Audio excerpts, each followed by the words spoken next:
네, 이어서 이번 시간에는 Building and Facility에 대해서 설명을 드리겠습니다. Building 말 그대로 건물이죠. 건물, 그리고 Facility, 시설에 대해서 설명을 드릴 건데요. 우리가 그 제약 공장을 빌딩을 설계할 때, 디자인할 때 어떻게 고려를 해야 되냐. 당연히 건물의 빌딩의 사이즈, 룸의 사이즈, 그리고 로케이션을 고려를 해야 되는데, 그런 거를 고려할 때 디자인을 할 때 어떤 걸 고려해야 되냐. 청소를 잘 할 수 있냐. 예를 들어 그 층간의 높이가 뭐 한 8m 돼요. 그러면 우리는 천장 청소를 못 할 거잖아요. 쉽지 않겠죠. 그런 것들, 층간이라든지 뭐 벽이라든지 이런 부분, 그리고 그 유지보수를 위해서 그 예를 들어 천장에 있는 형광등을 어떻게 수리할 거냐, 뭐 이런 부분들도 다 고려를 해서 해야 될 거고요. 공정을 고려를 해야겠죠. 당연히 공정을 고려를 해서 이 룸과 룸 사이를 어떻게 크기로 할 건지, 로케이션을 어떻게 할 건지, 이런 부분들. 예를 들어 무슨 배양 공정에 대해서는 시드 리액터부터 당연히 그 프로덕션 리액터, 그리고 하베스트 한 다음에 뭐 DSP 다운스트림을 넘어가는 이런적인 측면에 대해서 순차적으로 공정을 고려해서 당연히 그 빌딩을 짜야 될 거고요. 그리고 마찬가지로 그 동선, 물동선, 그리고 인동선, 그리고 실제 그 폐기동선에 대해서 어떻게 짤 건지, 이런 부분을 짤 때는 제품 간의 혼입 및 오염을 방지하는 거죠. 이런 게 어떤 게 있냐면, 예를 들어 우리가 그 매트리얼, 원료 원자재가 그 A방에서 B방으로 들어가는데, 여기에 패스박스가 있어요. 근데 여기에 이제 우리가 매트리얼 놓고 이쪽에서 가져가잖아요. 근데 우리가 여기서 그 어떤 물건을 다 쓰고 밖으로 뺄 때도, 예를 들어 이 패스박스를 사용한다고 하면 여기에 있는 물건이 들어가는 물건인지 나가는 물건인지 알 수가 없을 수 있죠. 그러면 이제 그런 물건들이 혼입될 수 있죠. 제품 간 혼입이라든지 라벨이 제대로 붙어 있지 않으면 그런 뭐라고 해야 되지? 착오할 수 있는 그런 가능성이 충분히 있겠죠. 그런적인 측면을 방지하기 위해서 우리는 여기는 들어가는 패스박스와 나가는 패스박스를 아예 나눌 거야. 얘는 들어가는 거고 이 패스박스는 나오는 패스박스야 라고 해서 아예 라벨링을 붙여 놓으면 그런 부분에 대해서 방지가 되겠죠. 그래서 디자인할 때 이런 걸 고려해가 될 수도 있는 것이고요. 그리고 그 충분한 오퍼레이션에 대한 그 스페이스가 필요하겠죠. 예를 들어 너무 좁으면 움직이다가 서로 부딪히거나 넘어지거나 쏟을 수도 있고, 이런 부분들이 또 문제가 있기 때문에 의약품 오염 방지를 위해서 충분한 스페이스가 필요하겠죠. 그리고 조명. 현장에서는 당연히 뭐 제조 기록서도 볼 것이고, 또한 그 배치 레코드도 볼 것이고, 그렇게 되면 모든 작업 중간에 작업하기 전에 적절한 저도를 유지를 해야 제대로 작업을 할 수 있겠죠. 그리고 요거는 이제 좀 그 간단하게 말해서 HVAC 시스템이라고 하는데, 그 공조 시스템이에요.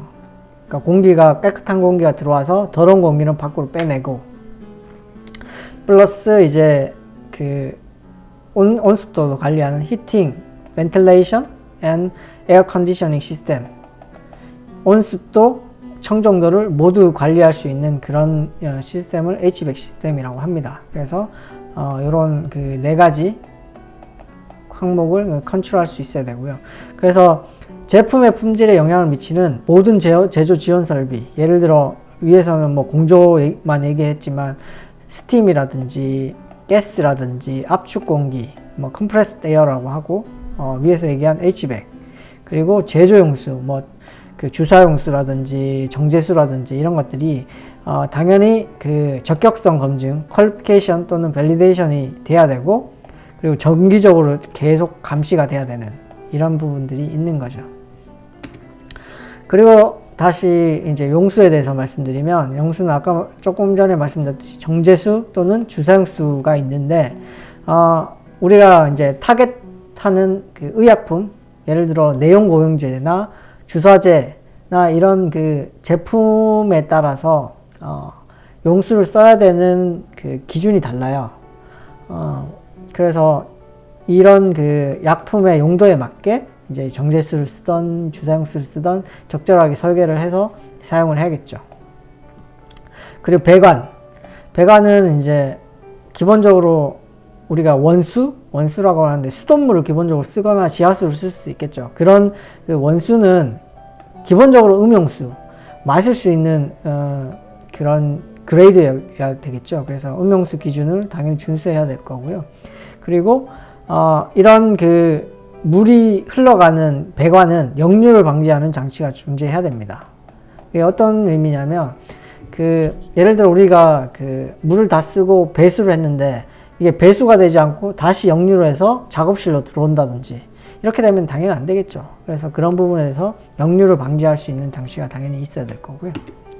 그리고 실제 그 하수, 오물, 쓰레기 등등이 발생을 할 거잖아요. 실제 생산에서는. 그러면 그런 부분들이 안전하고 위생적인 방법으로 처리를 해야 되겠죠.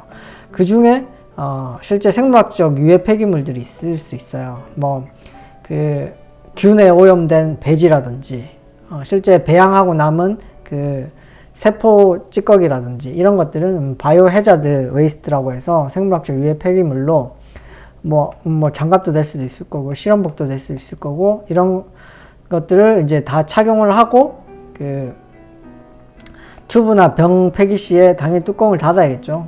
다른 데로 번지면 안 되니까. 그리고 생물학적 유해 폐기물 봉투에 담아서 오토클레이빙을 한다든지 여러 가지 지금 디세이블드 해서 불활화해서 이제 버려야겠죠. 그래서 생물학적 유해 폐기물 봉투는 이제 구매를 해서 당연히 그쪽에다가 버려야 될 것이고요. 그리고 이제 위생, 세니타이제이션, 그러니까 그 청소 또는 이제 장비들에 대해서 계속 그 우리 지금 현재 코로나 때문에 계속 손을 씻어주는 것처럼 이제 그런 위생 관리를 현장도 해야 되는데요. 생산 현장에 뭐 쥐가 들어온다든지 조류, 새가 들어온다든지 곤충이 들어오면 안 되겠죠. 뭐 모기가 들어온다든지. 우리 식당에서도 파리가 있다든지 뭐 머리카락이 들어간다든지 그러면 안 되잖아요. 그래서 이건 당연히 생산 현장에는 이런 것들이 있으면 안 되기 때문에 컨트롤 해야 되겠죠. 그리고 건물 설비에 대한 세척 계획, 어떻게 룸을 세척할 거냐, 그리고 장비를 세척할 거냐, 그런 방법에 대해서 당연히 절차화를 해야 될 겁니다. 예를 들어 우리가 A